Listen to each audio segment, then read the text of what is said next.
Hi, good afternoon, everyone. My name is Georgette Udo once again, and I am one of the co-founders of Green. Please, I'd like to know if everyone can hear me clearly. Can Yes, I anyone? can from my end. Oh, I okay. can. Great. Thank you so much. So, welcome to today's webinar series as part of our African webinar series. Today, we're having fantastic three guests. So, we're going to three different countries today. And without further ado, I'd like to take us through our agenda for today. But first, I'd like to establish some ground rules. So first, our ground rules are please mute your microphones, and I can see people have already done that. And please feel free to introduce yourself in the chat box. Let's get to meet ourselves and know ourselves. Because you know the saying, your network is your net worth. So let's get to introduce ourselves in the chat room.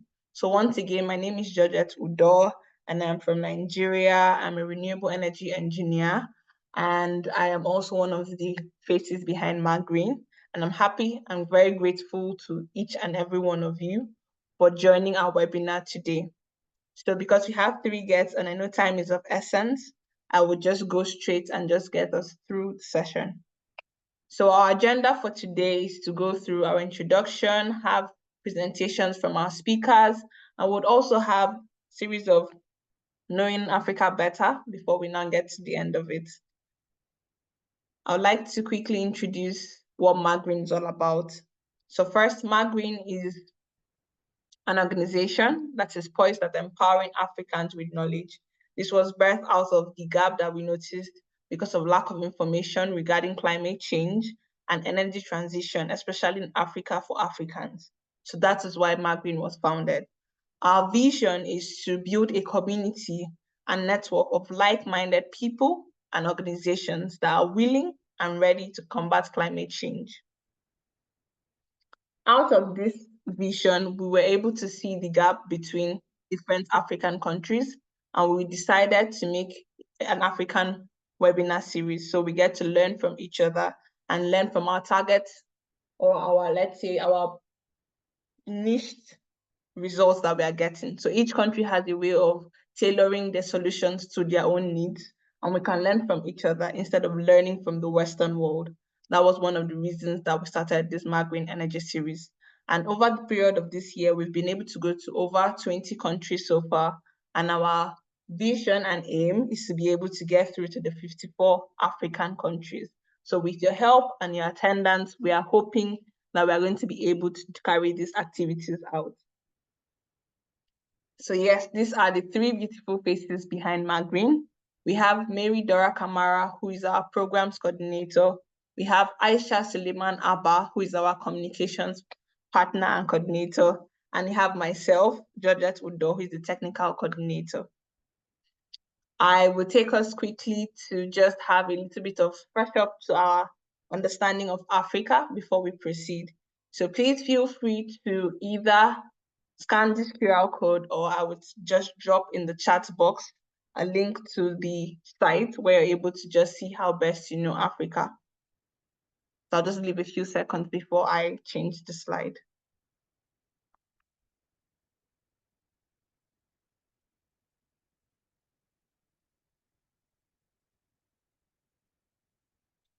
Okay.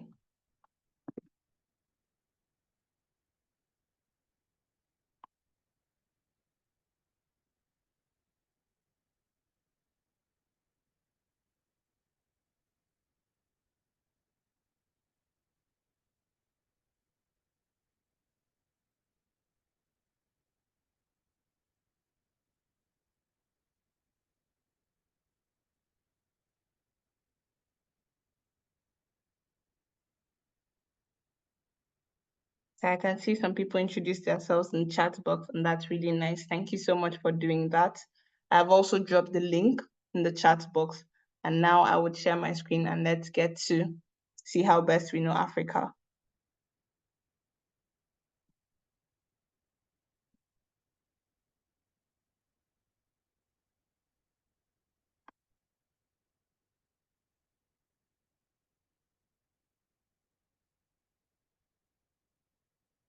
Okay, I don't know why it's taking a little while to load.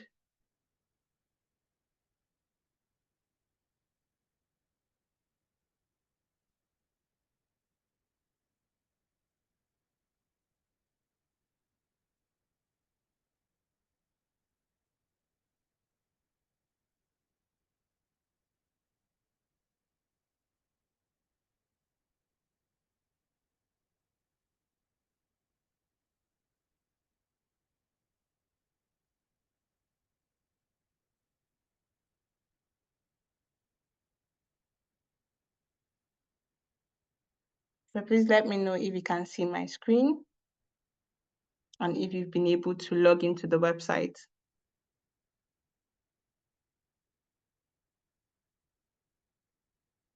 Hi, can anyone see my screen or hear me?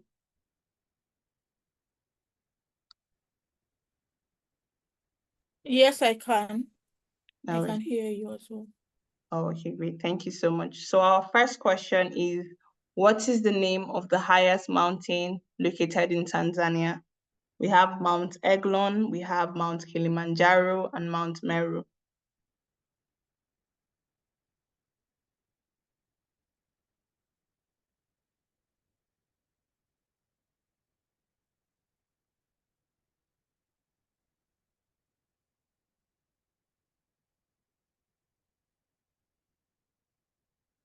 Okay, I don't know if anyone was able to access it. So maybe we can do this some other time. So I would quickly just get back to the presentation and introduce our first speaker.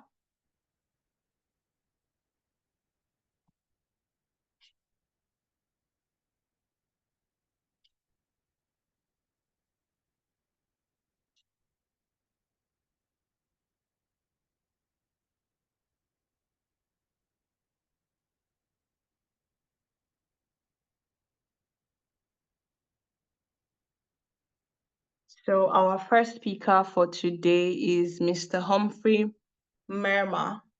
Mr. Humphrey Merma is the chairman of the Youth Survival Organization. He's an urban planner and a sustainability advocate, renowned for his dedication to climate action, energy transition, and empowering youth and communities in Tanzania. Mr. Humphrey brings more than 5 years of experience working with youth-led not-for-profit initiatives.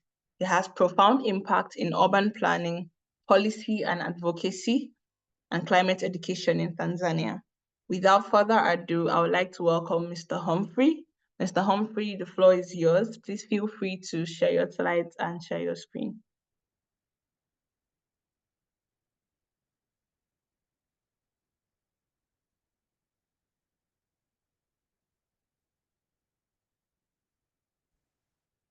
Hi, Mr. Humphrey, can you hear me? Yes, I can hear you. I think I'm audible. Yes, we can hear you too. Thank you so much. Let me open my slides then.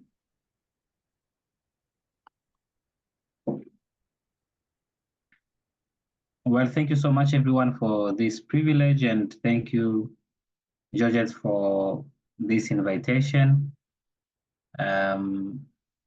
It is my honor and privilege to be here. I want to, perfect.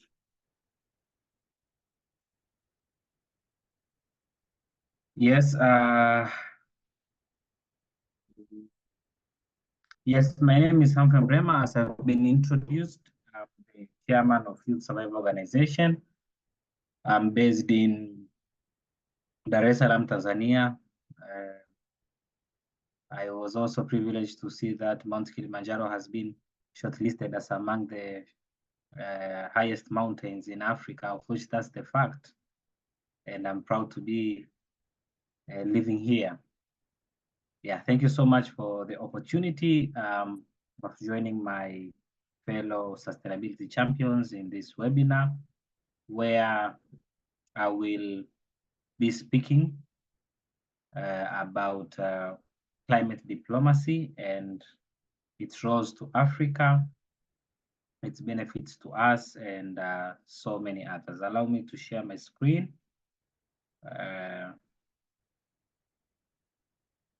As follows.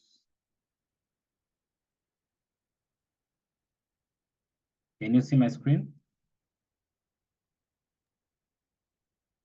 Yes, we can see your screen now. Perfect. Great. 1 second, please.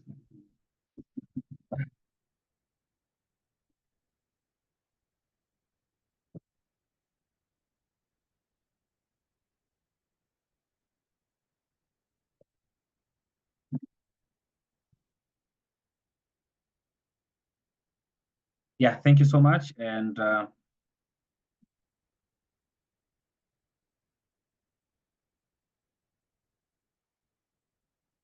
yeah, so climate diplomacy, a game changer,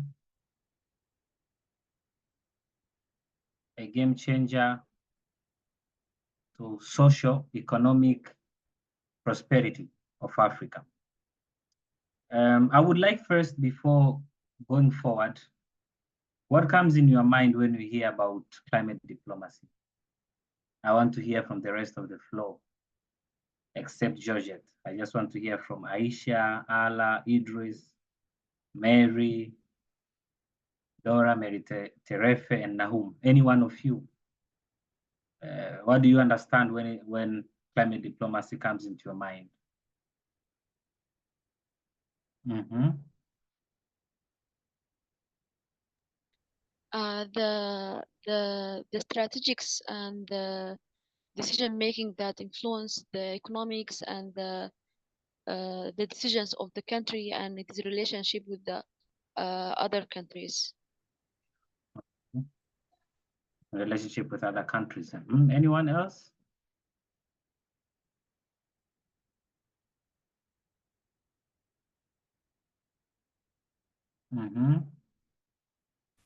Anyone? I don't want to pick someone. Yeah. Okay, if I may, Please. I think since climate change is a global issue, I think climate diplomacy is the way of like collaborating or working together to achieve those sustainability or those targets that have been set in the global stage.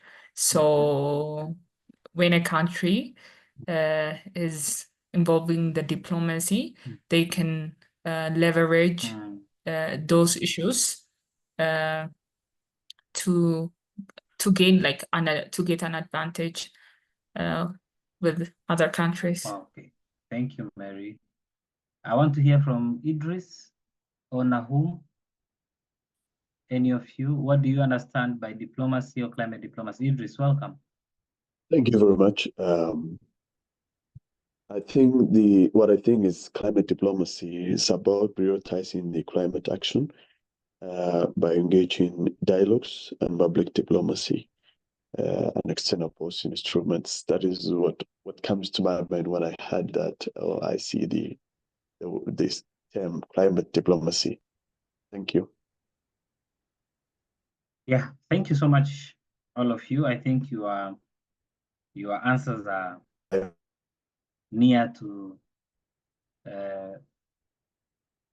the fact and to the elements of climate diplomacy. And through this presentation, what you have to expect is that by the end of the presentation, you will be able to understand why have I said that climate diplomacy is a game changer to socio-economic prosperity of Africa. Why everything will be unveiled through this presentation. So table of content, or what will be discussed using my few slides here, it's introduction to climate diplomacy, international accords, climate finance, adaptation and mitigation, as well as technology transfer and capacity building. So what is climate diplomacy? Climate diplomacy, it's just about diplomacy, but we just integrate issues around climate within it. So when we speak about diplomacy, we speak about countries sitting together in an amicable manner to speak about something and agree and come into a consensus. The same happens to climate diplomacy, but what is added, what is additional in climate diplomacy is that these efforts of negotiations aims at establishing climate policies and climate agreements. Diplomacy is there in economy. We have economic diplomacy, whereby through it a lot of accords and agreements are set. For example, we have the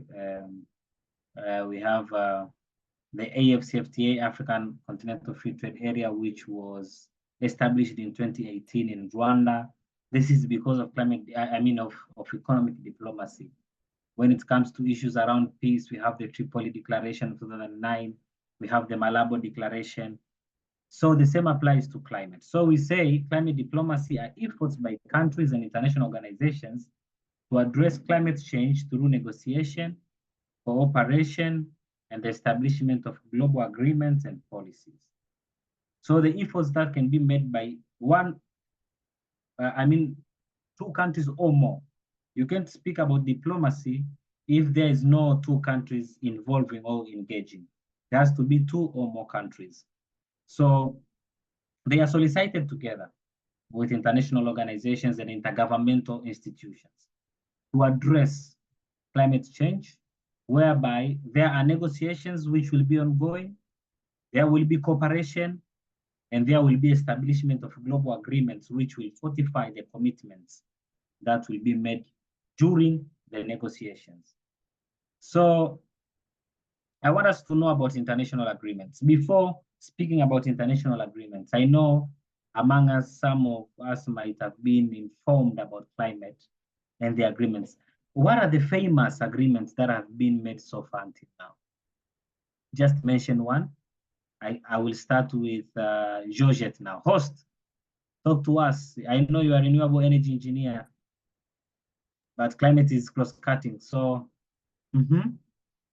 I think one of the agreements that has been made was the Paris Agreement, that we are trying to reach net zero by 2030. Perfect, yeah. When was it signed, if you know? Oh, 2015 Paris Agreement or 90 something. Yeah, actually. You are right, 2015. Another agreement, ALA.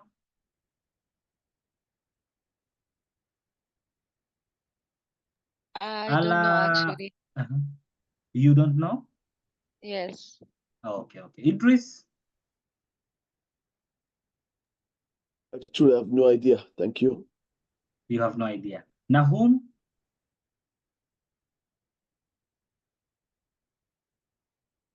Nahum, do you have any idea about it? Welcome. Not really. Oh, okay, perfect. So as I've told you, for example, let's trace back. How many minutes do I have, my host, so that I can know how to balance my presentation? Okay. Right now you have 9 minutes left. 9 minutes left. Thank you so much. So for example, we have read through in history about First World War and Second World War.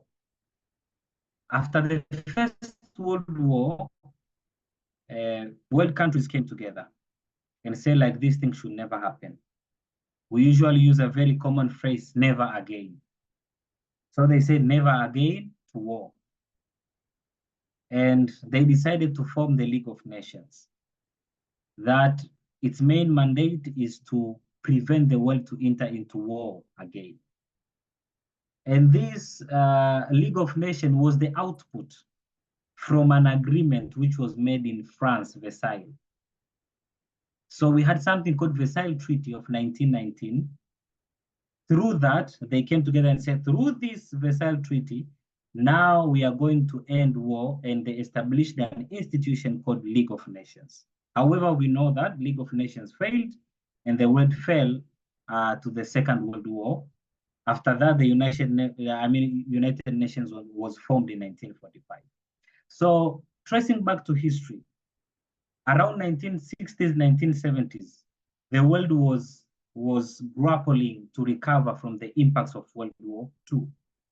And they were struggling and striving harder to open industries, stimulating economy, increasing human activities here and there. And because they did without regulations and without proper coordination, the world faced adverse environmental degradation, which forced them to come together in 1972 in Sweden, Stockholm, to discuss what are we going to do about this. And there is when World Environment Assembly was formed. So through that, they gave responsibilities to some people, leaders, in fact, to come with a report of why we have environmental degradation. Analysis was made, investigation was made, research was conducted, And in 1989, a report was submitted of why environmental degradation is there and what we can do to solve this. Mind you, in 1970s, in 1979, they met again in Montreal, Canada, whereby they decided as the developed countries, here we're speaking about G7 countries, G8 countries, and G20. They said now we have to reduce amount of chemicals we emit in our industries. Remember the word chemical. Remember the word chemical. So in 1989, after the report was submitted, it triggered the World Conference called Earth Summit. Earth Summit was convened in Rio de Janeiro, Brazil in 1990. Through this Earth Summit, it was under an organ of the United Nations called United Nations Environment and Sustainability. So United Nations Conference for Environment and Sustainability. So through that, they come with a convention. When I say convention, I mean like a treaty, or we can say like an agreement. Agreements that are made under the United Nations are not made between individuals. They are made among member countries or between member countries. And these member countries are called parties.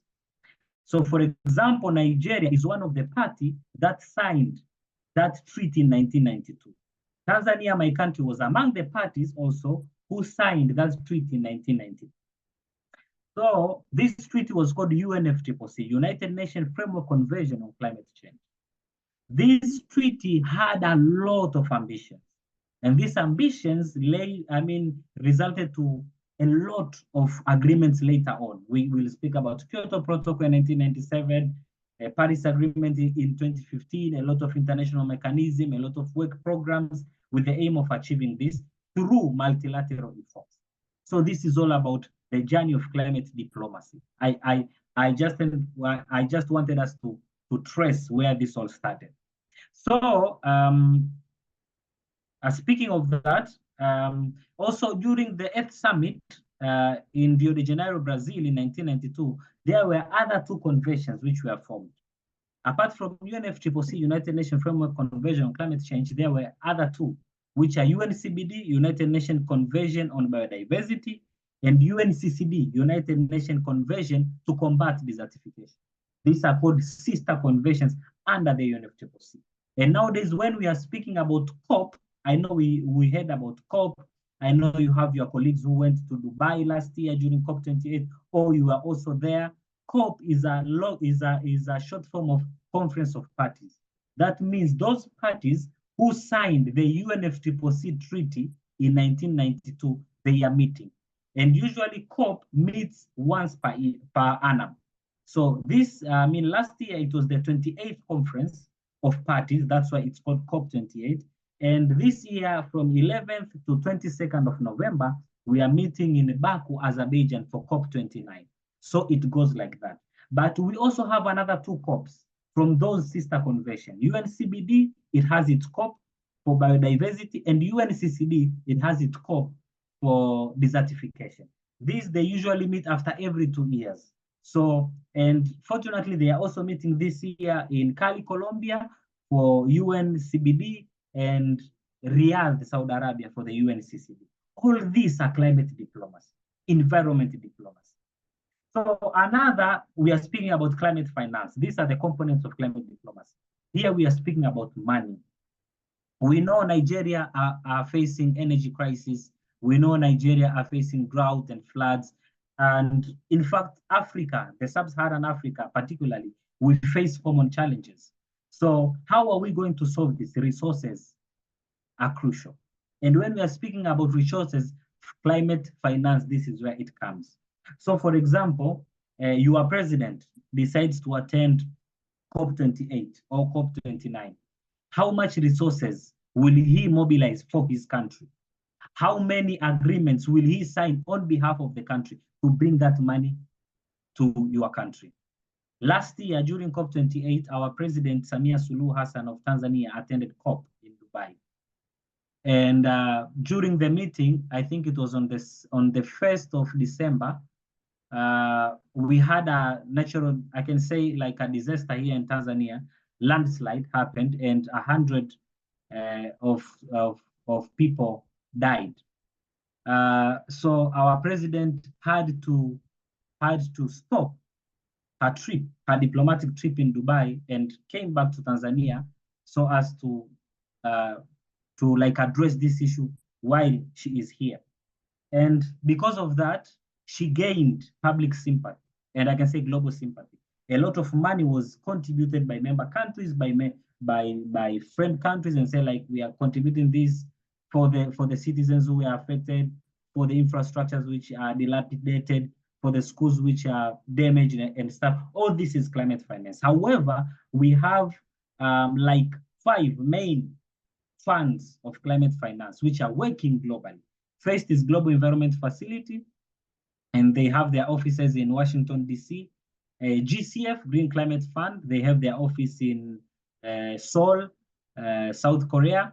Adaptation Fund, LDC Fund are specifically for the least developed countries. And we have a new one, which was actually operationalized last year during COP, Loss and Damage Fund. And this is specifically for the impacts that are beyond our level of adaptation and our level of mitigation.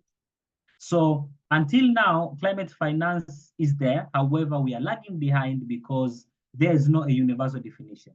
Today, China might come to your country and say we are constructing roads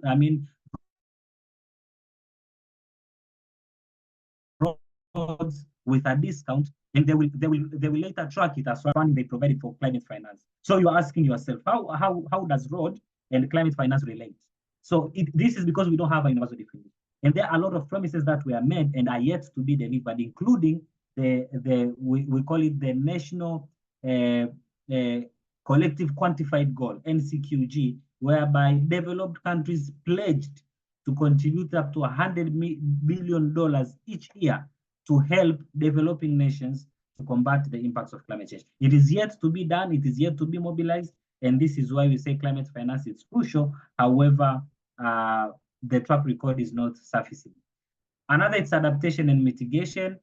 Mitigation, it's all about reducing the emissions from industries, from vehicles, from agriculture, from housing, and so many others. And adaptation, we are adjusting. So for example, I remember during COVID-19, our late President Magufuli said like, we can't stay in lockdown forever. We have to admit that COVID won't end today or tomorrow. What we have to do now is to adapt. How are we adapting? Suggestively, WHO came up with some recommendation: wear your sanitary, wear your mask, use these sanitizers and so many others. So likewise to climate change, it won't end today or tomorrow. How are we adjusting ourselves and enhance our resilience, to prepare ourselves before the impact, to survive during the impact, and to recover after the impact? This is adaptation, which is directly into resilience and mitigation. I'm just about to wind up. So the last one, which is very important to know, there are many components of climate diplomacy, but these are very essential, particularly to Africa. This is technology transfer and capacity building. It is also among the frameworks of the Paris Agreement, whereby we want to promote transfer of low carbon technologies to developing countries. Our mothers in rural settings are using firewood as a cooking fuel, are using charcoal as a cooking fuel. It's not healthy and it emits a lot of carbon. How are we promoting low carbon technologies like electric cookers, gas cooker, which is less carbon, emits less carbon. It's a cleaner fossil fuel. So this comes issues of low carbon technologies. We are using vehicles, we are using cars which are using diesel, which are using petrol, that emits a lot of carbon during engine combustion. How are we transiting to electric vehicles? How are we transiting to vehicles that use gas, which is low carbon? These are the technologies we are speaking about. And other is building capacity to implement climate policies. Now we might be very ambitious, but how many people among us in our countries have the capacity to implement what has been agreed? This is another thing. So we know people are professionals. And even World Economic Forum once came out with a report that by 2025, 50% of workers have to be reskilled because their skills will become obsolete. We are now speaking of circular economy, green economy, and a lot of our workers who are now aged 60s, 50s, 40s didn't know about this. By the time they entered into the labor market, climate change was not as such as detrimental as now. So building capacity is also essential and very important. Lastly, what are the advantages of climate diplomacy? Why does climate diplomacy matter? First, economic growth and development, because resources will be mobilized in very different ways, whether it's through voluntary contributions or assessed contributions. Our planet will be saved, and its resources, lives and livelihoods, as well as green job creations. Unemployment is the global song. Youth unemployment is a global song. So now you are telling people in South Africa that they should close their coal power plants because coal emits a lot of greenhouse gases and we have to mitigate so as to align with the Paris Agreement. Where will those people go? This is where just transition becomes a very crucial topic for each African to discuss. Not only those in employment, but even those who are not in employment. We have to discuss how are we transiting and just transition to become a sustainable pathway to provide decent jobs and social well-being. I know that I have even went so far. My time was over some few minutes ago, but I would like to invite you for questions, thoughts, and ideas before I hand the mic to my lovely host. Yeah, you can connect me. You can connect with me via LinkedIn, and my emails are down there.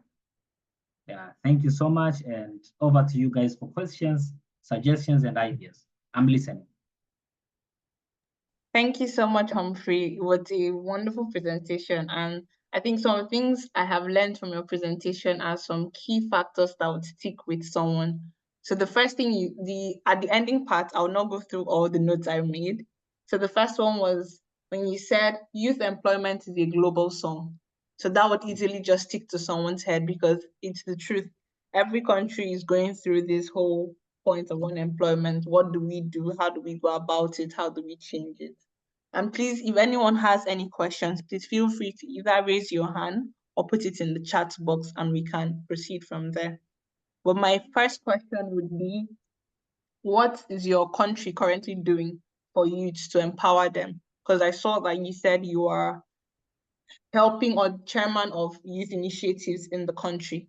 Or is the government also funding these initiatives, or they are just done by individuals? Thank you for the first question. I will invite more questions and I will maybe address them together. Any other questions from the? I do have one question. Like at the end, you were talking about just transition.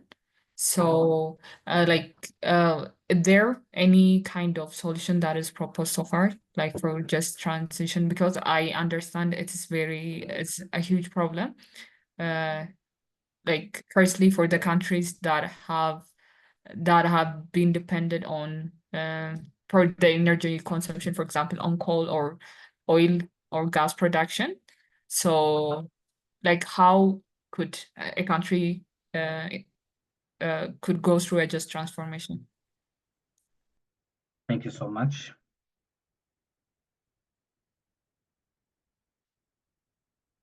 Any other question?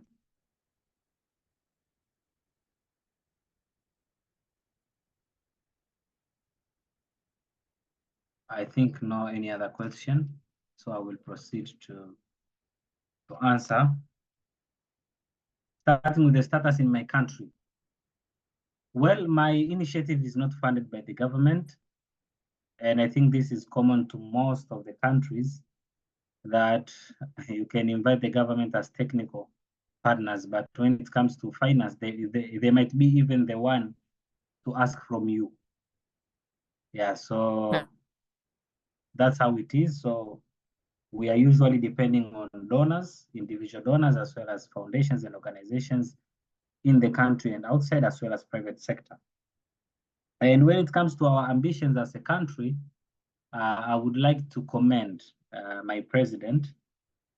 She has been so keen and enthusiastic to solve the issue around cooking technology. In Tanzania, 80% of our cooking energy fuel, it's biomass. People highly depend on firewood, people highly depend on charcoal. And it's only like 6% who use electric cookers. 6% use natural gas, and 3% use electric cooker. So, and the remaining one are solar, and a very few one from wind energy and so many others. So, and we know firewood has a lot of impacts when it comes to health. And also, majority of us are cutting down trees for charcoal without planting new ones. So this year, she made a very bold move of launching a national strategy of clean cooking, a 10-year national strategy that aims at reaching at least 80% of the population using cleaner cooking technology by 2030. And this aligns with our national determined contribution, whereby we are committed to reducing emission to 30 to 35% on business as usual. And other commitments that we have made so far, apart from clean cooking, we are also diversifying our energy. We have a very high energy mix, whereby until now, I think it's almost 50-50, 50% it's hydro, and 50% comes from natural gas, solar, as well as wind. However, natural gas, it's more because we are also bestowed, we are also endowed with natural gas on the southern part of Tanzania. And for the case of just transition, this is one of the highly debatable topics when it comes to negotiations during COP meetings, because I was actually giving this example to one of the audiences, which I once addressed, and say, like, here in Tanzania, for a normal business person who sells grocery, he goes to his workplace in the morning by using a car which uses petrol, and he enters to his workplace and takes the groceries to sell, and unfortunately, electricity turns off because of load shedding. He or she decides to use generator, which is also using diesel or petrol, so as to keep the groceries fresh for the rest of the day. And he calls, or she calls, her delivery guy to deliver groceries to one of the clients and customers who uses motorbike that uses petrol. So how are we speaking about just transition in such a supply chain and value chain? So each country has a role of defining just transition in their own way. And this has to be slowly, because, if we achieve just transition now, we won't have development at all. It's actually about pre-colonialism. And the countries who are advocating for just transition currently now, they are developed ones. So they have developed and have already disturbed the whole world, and now they are coming with that message. So I have to wrap up. And so just transition has to be very, very customized to meet demands of each country, because Africa, we have to be a bit more cautious about just transition. We only emit 4%, and while only G20 countries emit 75% of greenhouse gases. Now, how are we speaking about just transition whereby people are going to lose their jobs here while you are still doing the same in your countries? That's why last year at COP28, they agreed together that those who are the first one to use fossil fuel, they have to be the first one to stop. And the ones who we joined later, we have to be the later one to stop. And this is one of the ways to achieve just transition. Thank you so much. I know my time is over, and it was so, I'm so honored and privileged to be here. Thank you so much, Joseph. Thank you so much, Humphrey. Thank you so much for the wonderful presentation, and the questions were well answered. Thank you so much for that. please stop sharing your screen so I can quickly share. And thank you to our dear people that are being able to be a part of this, the communication, and we could feel the vibe from the call, and I'm enjoying this. So without further ado, I would like to introduce our next speaker for today. Please let me know if you can see my screen. Yes, okay. So we have Mary Terefe, who is a graduate of Addis Ababa University with a degree in electrical and computer engineering. I'm always very happy when I see women in the engineering field. It gives me joy. Sorry, I'm being biased. She has a strong interest in environmental and economic policies, focusing on how they can address climate change and promote sustainable energy solutions. Her academic background in engineering and political studies has provided her with a broad understanding of both technical and policy dimensions of energy issues. Through her studies, she has gained insight into the energy access, production, and consumption. Without further ado, I'd like to give the floor open to Mary. Mary, please, the floor is yours. Thank you so much for joining.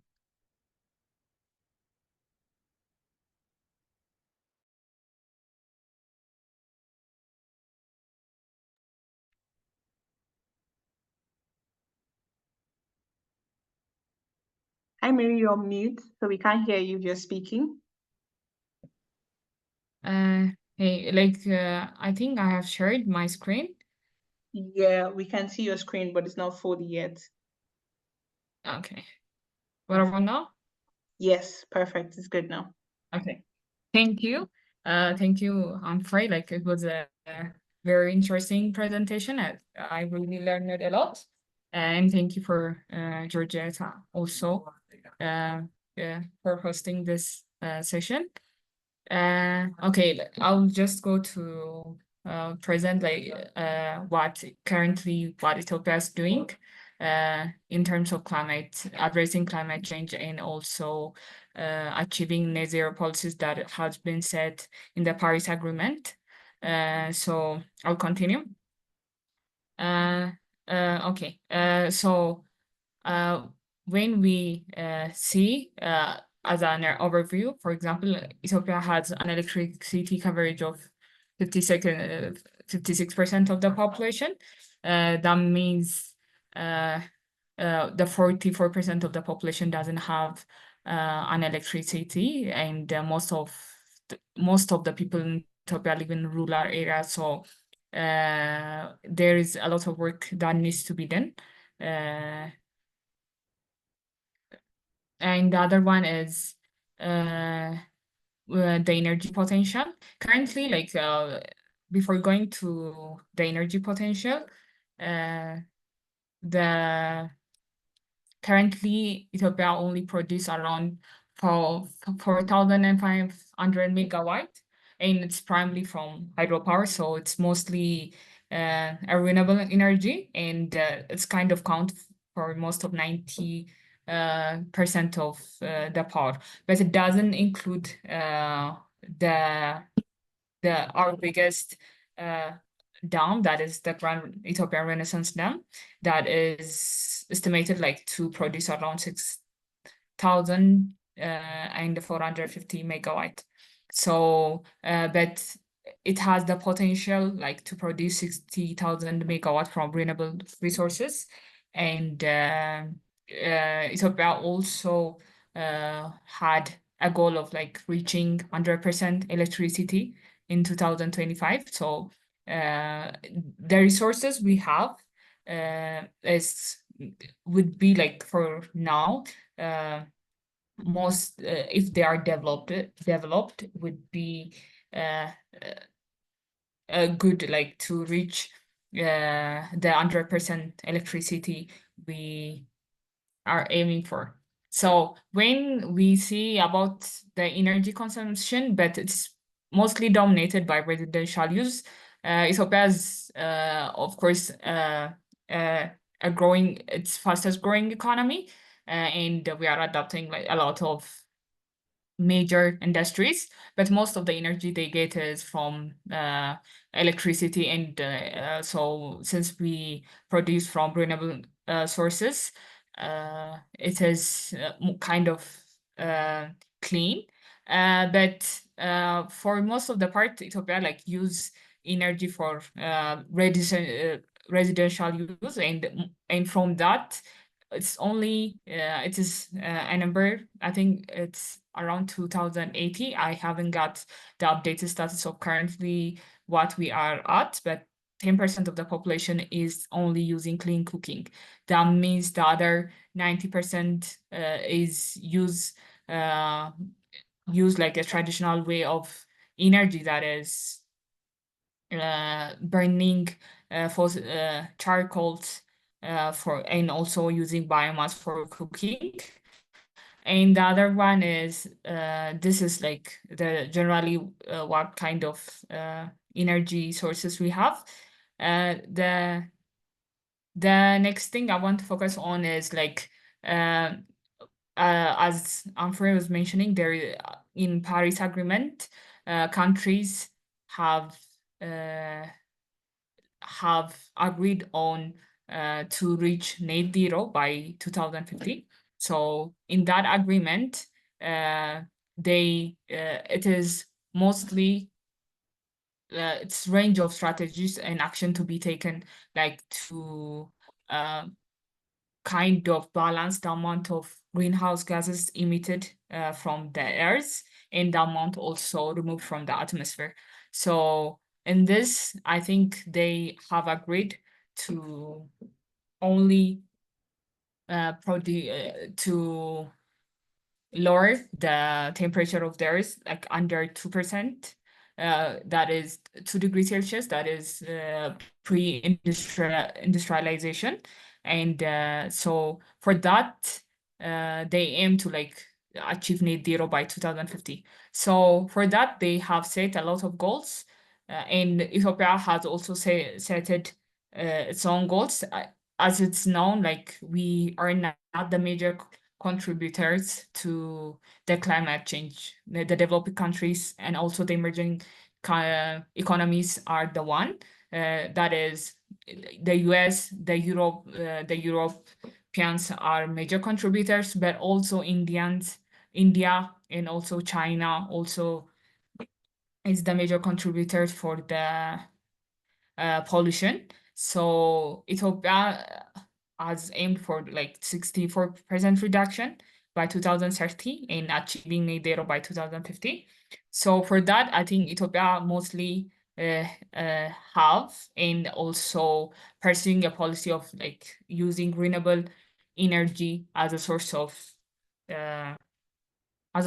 energy. So that means mostly hydropower, solar, wind, and geothermal. Mostly, like as I've mentioned, 90% of it is hydropower, but Ethiopia is like aim to diversify the energy productions. The other one is also there is a Green Legacy initiative that it was initiated by the Prime Minister Dr. Abiy. So it was aimed to plant 20 billion trees by 2024.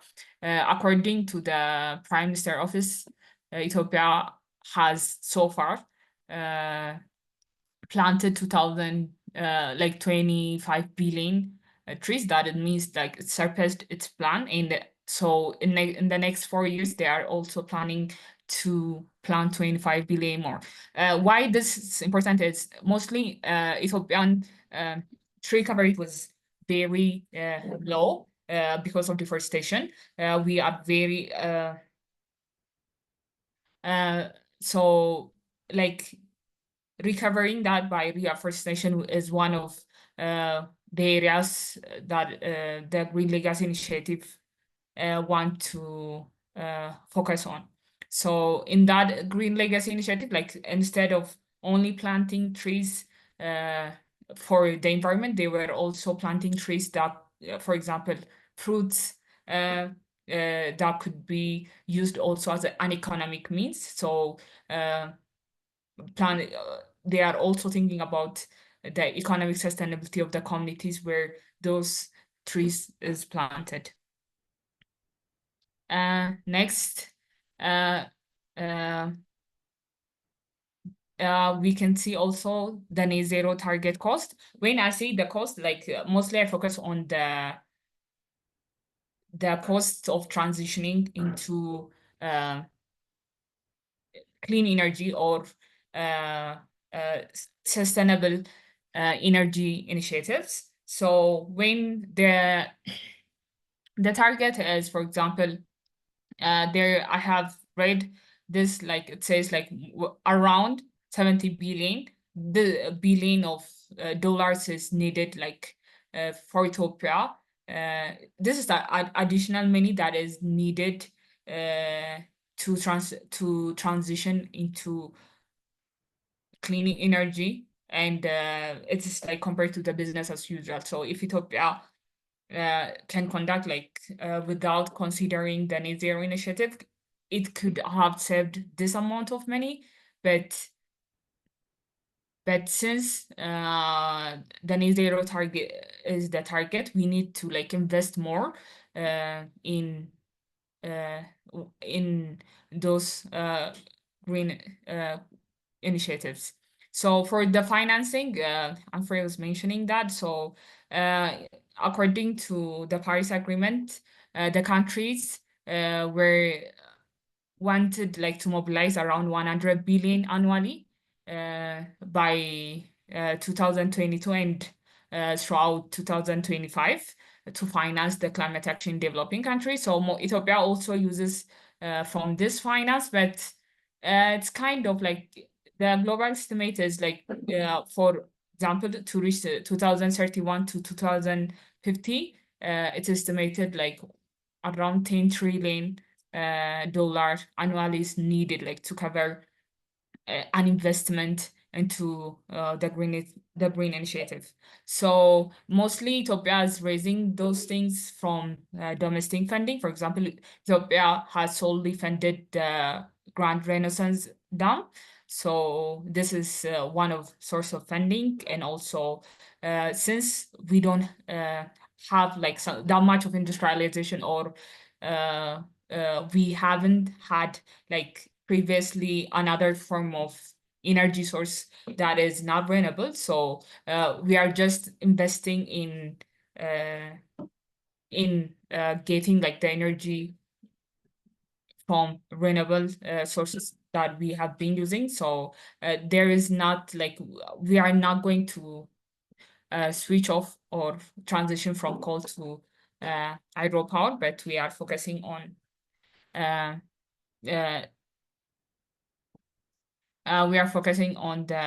hydropower electric. So the other one is international climate finance, that is also part of the Paris Agreement. There's a green climate fund that is going to be that Ethiopia is using also to finance some part of the initiatives. Also, World Bank and African Development Bank also give some amount of money, and the other one, private sector investment, is like currently the current government is very focused on allowing private sector to invest in energy. Like we didn't have that much, but I remember it was like I think it's 2 weeks ago, or that a new proclamation was out that allow like the involvement of a lot of private sector industries in investment in energy. So this is the cost. The other one is also the climate vulnerability. As I said, 90% of the Ethiopian electricity is from hydropower. So when we are talking about climate change, we are also talking about like the severe droughts and weather changes. So like depending on one source of energy is not good for the country. So diversifying the energy sources is important. For renewable, we can go to like solar power and also wind power and geothermal powers. And Ethiopia has also, for example, has a renewable source of energies that is gases. And I think they are trying to also cover some percentage of it by utilizing those. And so this is about Ethiopia. So what I want to say about the advocacy for green energy for initiative is like Ethiopia's like the climate change is very critical issue for Ethiopia, also for Africa, but most people don't say it's climate change because we also face a lot of issues regarding poverty, healthcare, education, infrastructure, and political instabilities. So those issues also need to be resolved and should be like advocated for. And we know that climate change affects mostly Africans because we depend on agriculture. So economic development and reducing poverty, having a good governance is also important for Africa and Ethiopia. So like when it's very important to advocate for those issues since they are very interconnected. For example, one of the reason why 10% of the Ethiopian population is only use clean cooking solution is because it's largely because of poverty. We have a lot of issues that we are facing. We are not prioritizing this.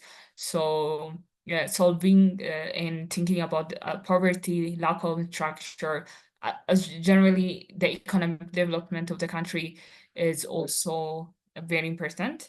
And we also like the other one is clean energy investment is good. Like the government can also invest in those, but private sector investment is also very important. But I believe like we shouldn't like sacrifice the economic development since that is also a very real issue that we are facing. And most, for example, I have heard like China. I have read like China is like 10% of its energy source would be renewable. Most of 90% of is renewable.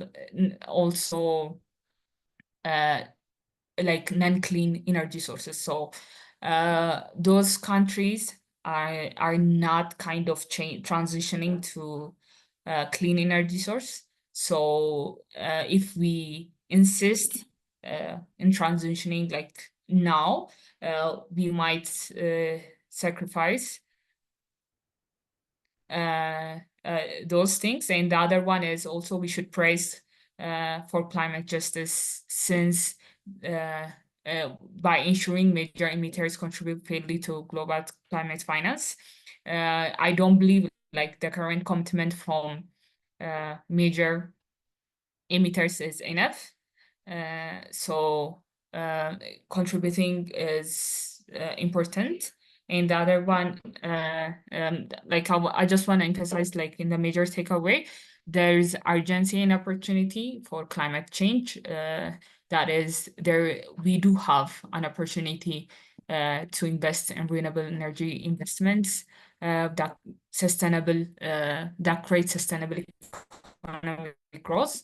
The other one is, I think Ethiopia, since it is very endowed by renewable and clean energy resources, we are in the best position to like adopt to clean energy solutions and also to structure our economy based on those principles. But there must be a pragmatic energy approach in integrating both resources we have, like the clean and also the non-renewable source of energy, but in a way that is also good for environment. And the other one is the global responsibility I have mentioned. I think major emitter, we need to advocate that major emitters should commit more for African transition to clean energy. This is what I have.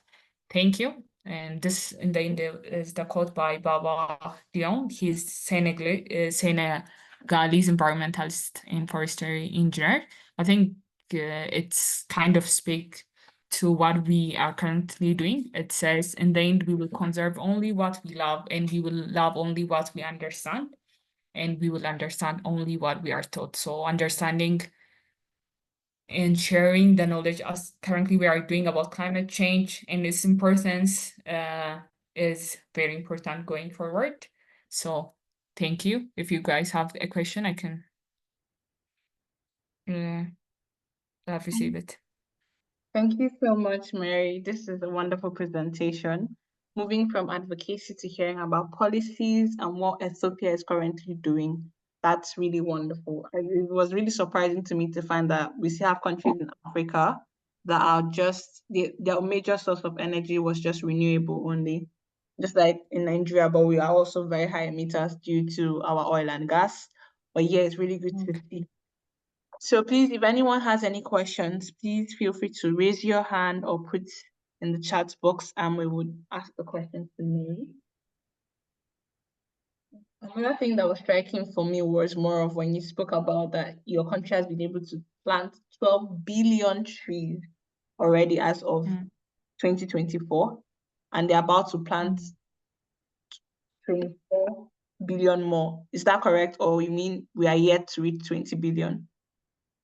No, it's correct. Like we have reached the 25, like we have even surpassed the 20 billion and reached 25 billion. It's kind of it was a long campaign where mostly it's done on this season in the winter. It's a winter in Ethiopia currently. So in the rainy seasons, everybody from students, also farmers, even public servant would go and they would be given an area they need to plant on. Also, they need to also look after. So not only the public, but also private organization is also given a responsibility like to plant some area and also take care of it like after the planting. So it's kind of amazing initiative by our prime minister. So after we surpass that, like we are also going to focus on by diversifying mostly the type of plant we plant. They are also going, I think they are moving forward to plant more. Oh, okay. Thank you for the clarification, but that's really beautiful. I think this is something we should announce everywhere. Like country can do that and much more. That's really beautiful to see.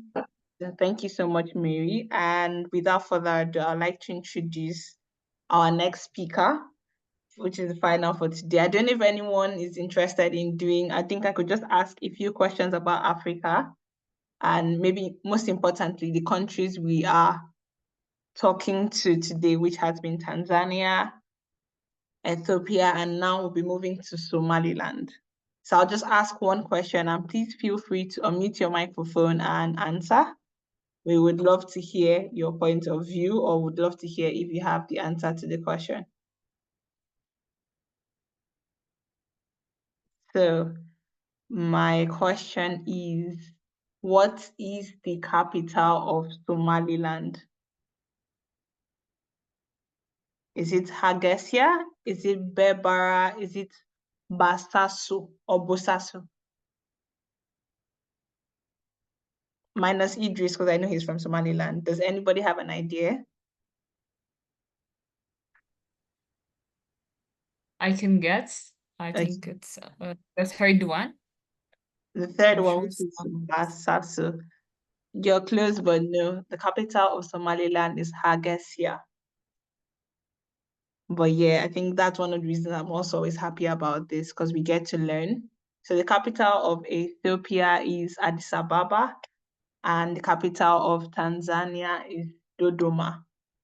So at least one of the things you can take away from today is at least now you know the capitals of 3 different countries in Africa. And I will share my screen to introduce our third speaker, and we can proceed to learn more.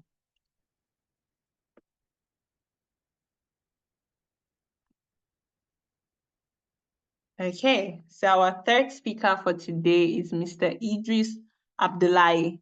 Mr. Idris Abdullahi is a dedicated In the recent year, he's been dedicated to advancing urban development projects in Somaliland, with a particular focus on Berbera.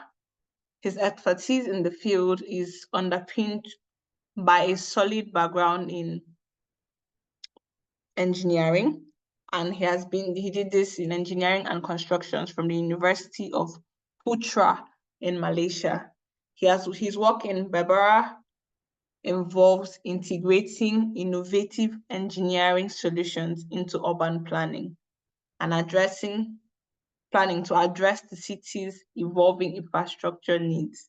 His background in engineering equips him with comprehensive understanding of technical and strategic aspects required to enhance urban environments effectively. Through his commitment and professional acumen, Mr. Idris continues to contribute significantly to sustainable development, modernization of Somaliland's urban environmental infrastructure.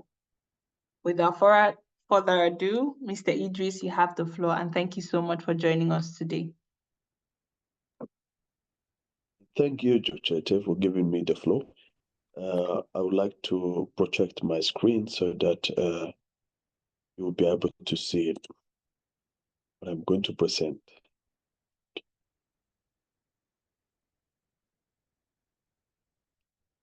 Could you please confirm whether you can see?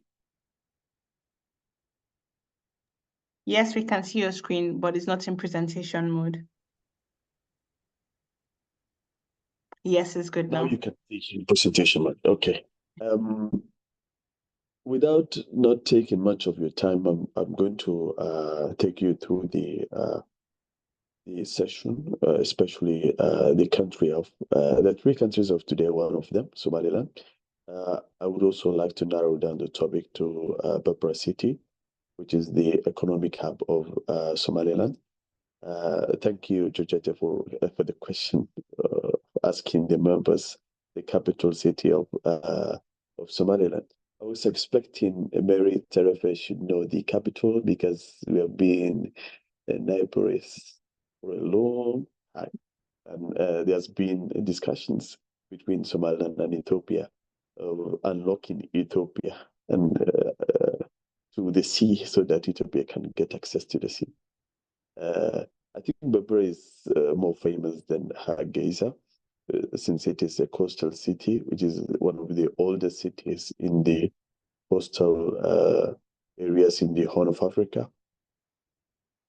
I'll be talking about the current energy landscape of Somaliland and Berbera City. Let me. This is. Are you following me? I just changed the slide. This is the map of Somaliland. As you can see from here, the map, Somaliland is neighboring Ethiopia and Djibouti and Somalia. So it is a self-declared country which has break away the other Greater Somalia in 1991. Let me give you an overview. The location is often Horn of Africa. The population is estimated up to 6.2 million, 2024. The electricity access is 20% of population out of 100. And the cleaning cooking access is 20%. These are the national emblem and the notes of the currency.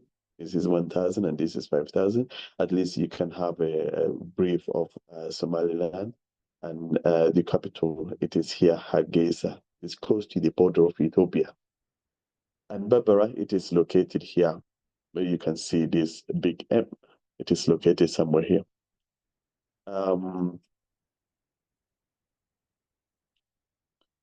So the current energy landscape is mainly through energy resources in the entire country.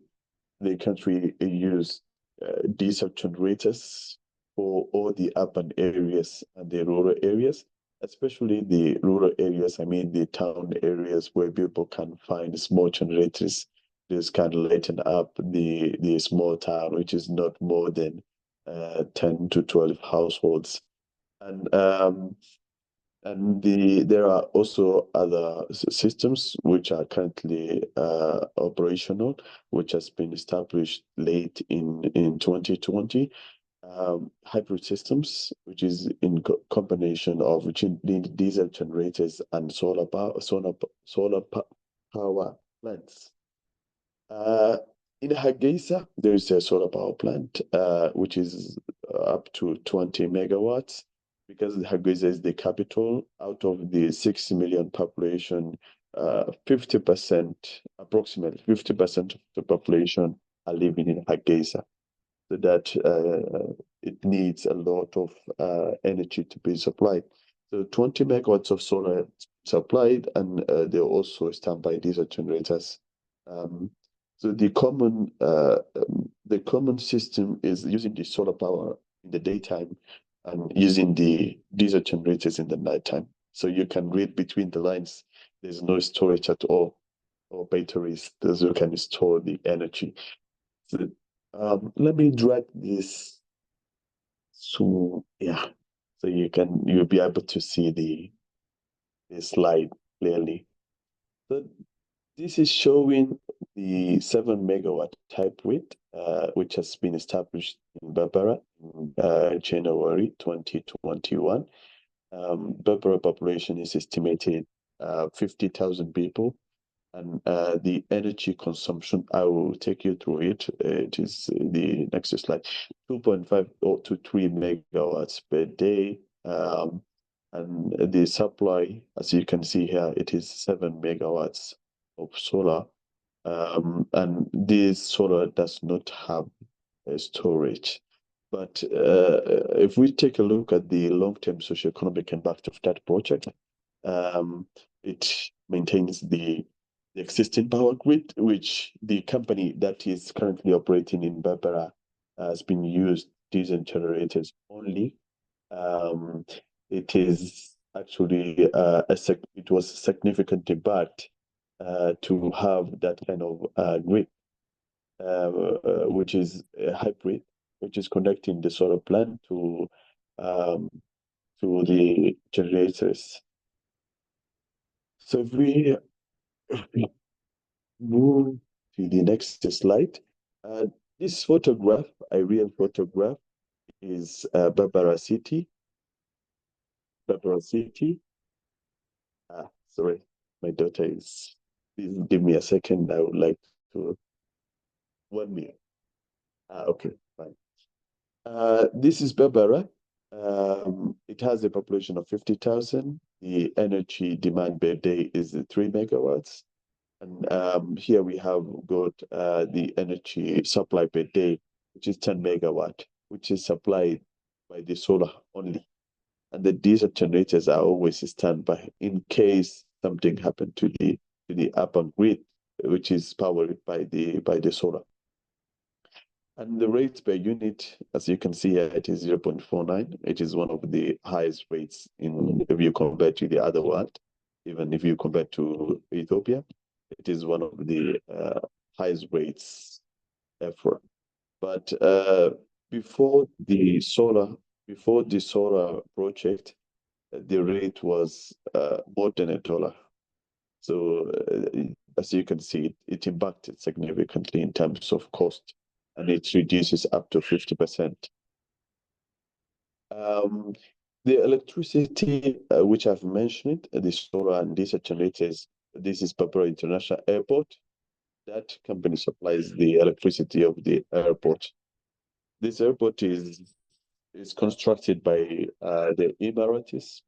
It was a collaboration agreement between Somaliland government and Emirati company. This photograph, as you can see here, it is the Berbera port, famous Berbera port, which is infested by Dubai Worlds, which is called DB1.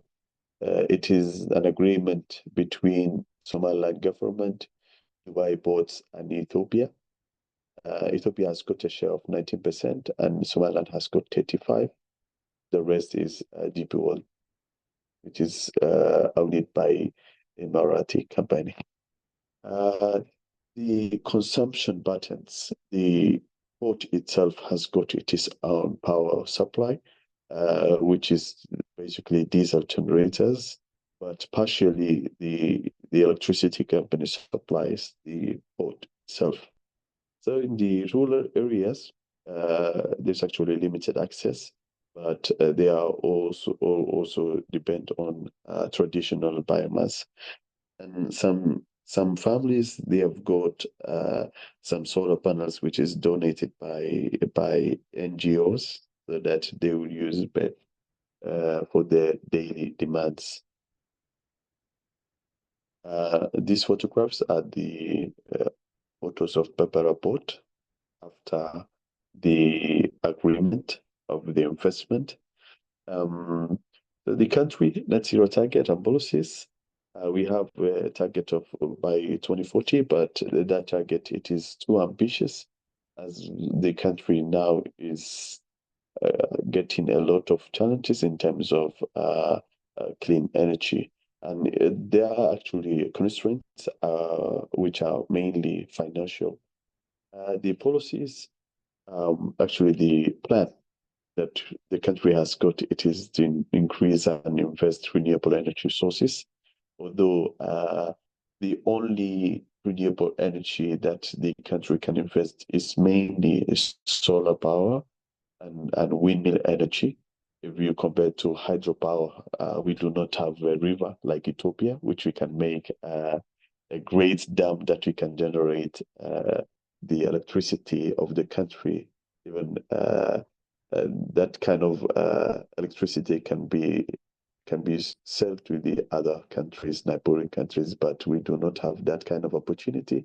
But the current energy sources are enough for the urban areas, and but the cost is actually really expensive. There are regulatory frameworks which have been set by the Commission of Energy Regulations. And I will share with you the link of that agency. So if anyone is interested, you can go through the regulatory frameworks of the country in terms of energy.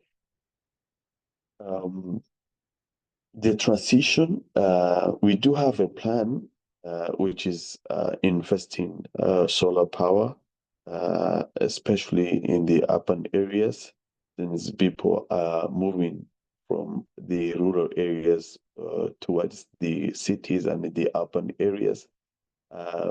Having projects which is like solar power to maintain the demand of the urban areas is really crucial for us. And if we could get a technology which we can develop windmill energy, we can reach and target the up to a technology which can reach, which can take us to EVs and anything which is connected to electrical supply, so that without generating any carbon emissions to the environment. The challenges that we have got, it is mainly the storage. We do not have lack of we do not have storage systems in Berbera, and the energy that is being used on a daily basis is only on that day. It cannot be used during the night because of lacking of that storage. So in the future, maybe the government and the private sectors can invest the batteries storage, and then they can actually come up with a plan that can be sustainable for the cities, not only Berbera, but the other cities in Hargeisa, Borao, Boraman, and Sanagan. So as I've mentioned earlier, there are financial constraints, which are large scale renewable energy projects needs a lot of financial funding, which we cannot even get as a donation. Those kind of financial constraints can be sorted out by having bilateral agreements with the countries, those who develop the other countries, especially like China, and that kind of agreements, it is yet not to come because of the state of the country in terms of recognition, since it has not been recognized worldwide. A few countries are recognized, but since it has not been recognized worldwide, there's no country which is going to get at a point those who can trust or have or give that kind of opportunity to Somaliland to take a part of those kind of agreements. The possible solutions, it is mainly infrastructure development and providing energy storage solutions and financial strategies, which are basically encouraging the private sector of the country to invest the energy sector to be able to reach at a point where the country has got sufficient, reliable, sustainable energy. The community impact, actually, that project in Berbera impacted the community very well in positively. It creates jobs, and actually it reduces the cost, as I've mentioned. It reduces up to 50%. And the social benefits, before the solar, people were struggling to have unreliable energy, and there were a lot of power outages, and the power was not stable. But this hybrid system is far better than what was available before the renewable energy, which is powered by solar. Future vision, we are going to scale the renewable energy, but this, if we got some solutions regarding the financial constraints, then we'll be able to come up with a plan that we can scale our renewable energy. The sustainable development, we are always our plans are always linked and aligned to the global sustainability, that we'll be able to follow the guidelines and the global goals, especially the sustainable development goals. In conclusion, Somaliland energy landscape is now focusing on the renewable energy, and which is more likely more reliable. There are challenges, actually. There are challenges, but they are addressable. The only thing that needs to be addressed to sort out that challenge, it is to have a financial plan or investment so that it can be an opportunity to make the country reliable in terms of electricity and energy. The future energy in Somaliland,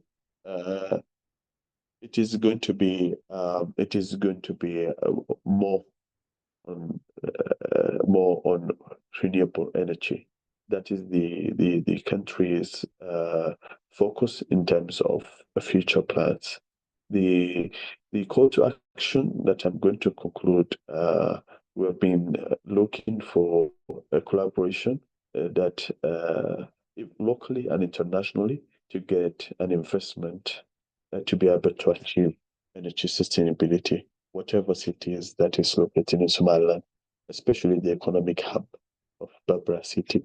So here below, there's the link here, the link of Somaliland Energy Commission. So if you are interested to go through the guidelines and the things that is needed to be done in the future in Somaliland, you'll be able to get this website.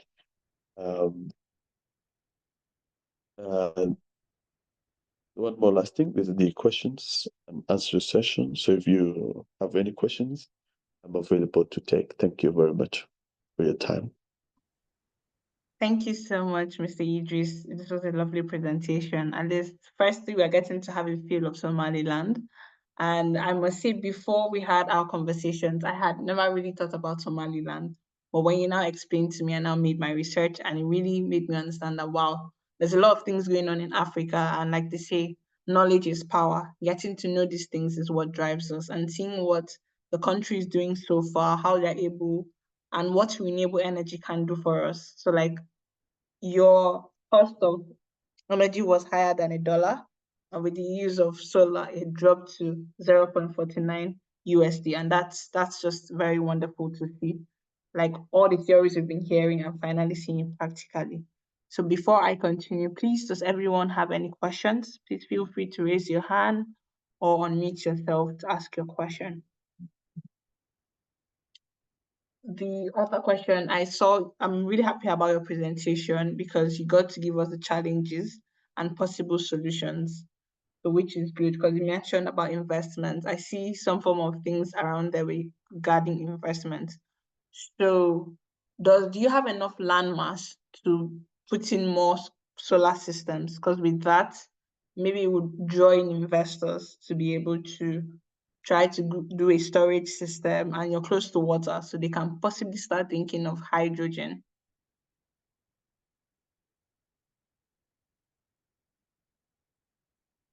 Sorry, did you get my question? Thank you. Okay. Yeah, I think I got it. Actually, we do have a lot of potential in when it comes to renewable energy, and we're always welcome for any renewable energy developments. We have the resources, we have the land, we have the wind, we have everything. But the only thing that needs to be done is to plan, strategize, and execute. Oh, that's great. That's really nice. Thank you so much. Was any other? Okay, Mary's hand is raised. Mary, please feel free.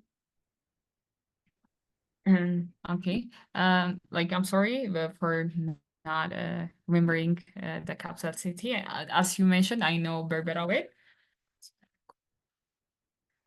Okay, my question is like I know like even Somalia, the Somalia, the country, also the Ethiopian Somali, the Ogaden region has a lot of potential in oil and gas.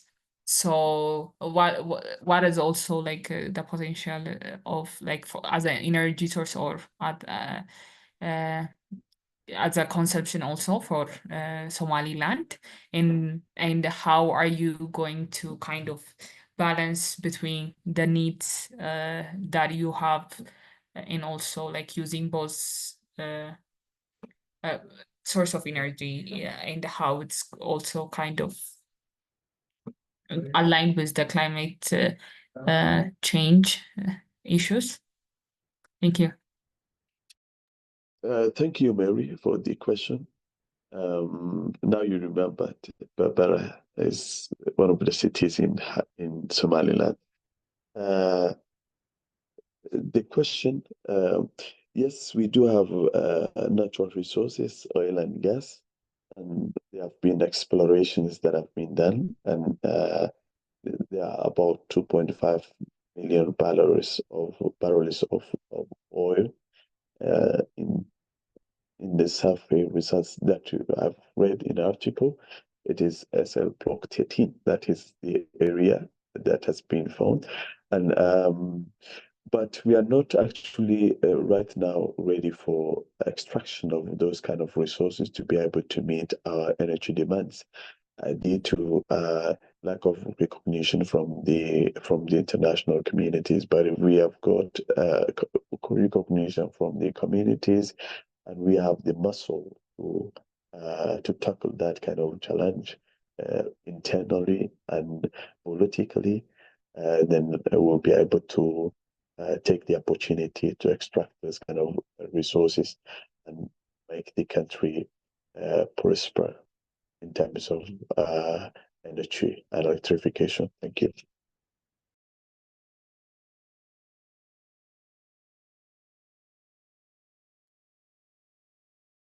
Oh, okay, thank you so much for your answer. Mary, I hope you're satisfied with the information you've gotten, or is there any other follow-up?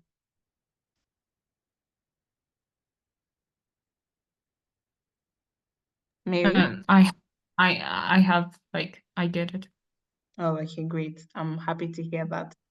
Once again, I would like to thank everyone and apologize that we went a little beyond time like we wanted. But I'm happy that we're able to learn so much because this session has been packed with very good information, starting from advocacy to policy to energy and to what the different countries are doing. I have learned so much, and I hope everyone that joined was able to learn so much too. The only extra thing I would ask is please, our speakers, please feel free to share your slides with us so we can also share it to people because it contains very useful information. So I'll just drop our email address in the chat, but I think most of you already have it. So we can also share this with other people. Thank you so much once again to everyone that joined. And next week, we would also have another session with other countries. Please feel free to join. Do share the link with more people. Let everybody get to know about this. Let's all learn together and grow together. You can follow us on our social media platforms. You can also be a part of everything we are doing because we always post on social media and also on our website. Thank you so much once again and do have a lovely weekend. Thank you. Thank you, Georgette. And rest of the members. Thank you. Thank you so much.